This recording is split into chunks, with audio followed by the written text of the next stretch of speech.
Hi everyone, I'm Colleen with Awaken Catholic, and this is Awaken the Saint. Today we are talking about a saint of ancient times who, up until the 1960s, had been well known and widely venerated.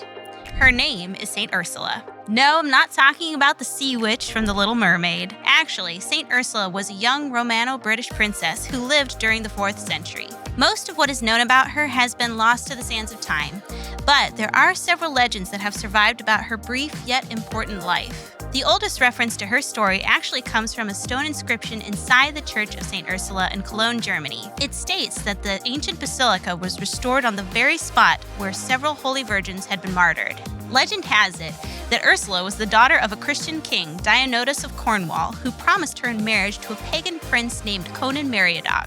Now, according to one legend, Conan was a pagan leader placed in charge of Brittany, which had been newly conquered by the Emperor Maximian. And desiring suitable wives for his subjects, Conan requested that the King of Cornwall send eligible young women from Great Britain. The king agreed and sent his own daughter Ursula along with 11,000 noble-born virgins and 60,000 other women. Ursula, however, was reluctant to marry Conan, not only for his pagan faith, but also because she desired to remain a virgin.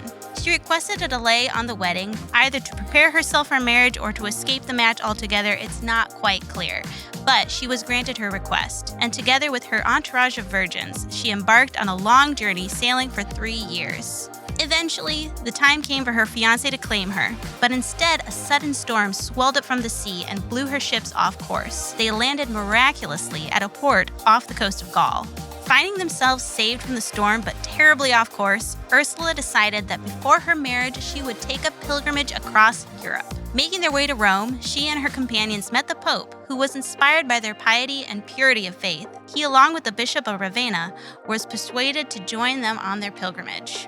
They set off, making their way to Germany, but when they came to Cologne, they found it besieged by the Huns. Unfortunately, this is where their pilgrimage ended. Caught up in the path of the attacking Huns and targeted for their Christian faith, Ursula and her entire company were attacked.